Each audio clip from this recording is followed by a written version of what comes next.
сожалению, у значительной части россиян есть глубокая ненависть к народам Средней Азии.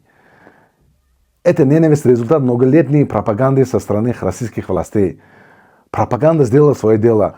Люди стали враждебно относиться к целым народам.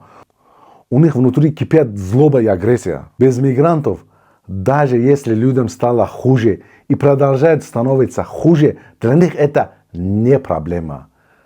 Здесь вопрос принципа. Поэтому, как бы плохо им не было, главное, чтобы мигранты из Средней Азии уехали из России. Даже несмотря на историческую и культурную близость. И в этом нет ничего удивительного. Это и есть нацистское мышление. Надо называть вещи своими именами. Те, на кого подействовала пропаганда, стали нацистами. Приведу несколько примеров. Раньше пропаганда громко кричала, что народы Кавказа плохие и дикие, что от них нужно отдаляться и так далее. А что мы видим сейчас? Теперь они стали хорошими, туда идут туристы.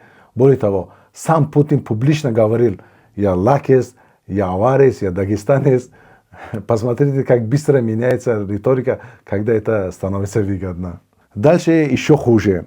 Пропаганда начала обвинять во всех бедах украинцев. Украинцы виноваты в том, что в России плохо живут. Украинцы виноваты в коррупции. Украинцы виноваты во всем. И к чему это привело?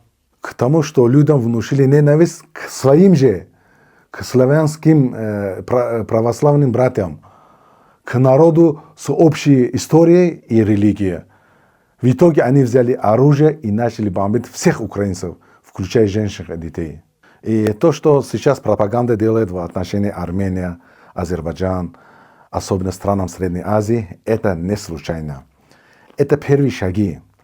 Черная туча постепенно надвигается в их сторону. А логика вся та же. Они виноваты в том, что в России плохо живут.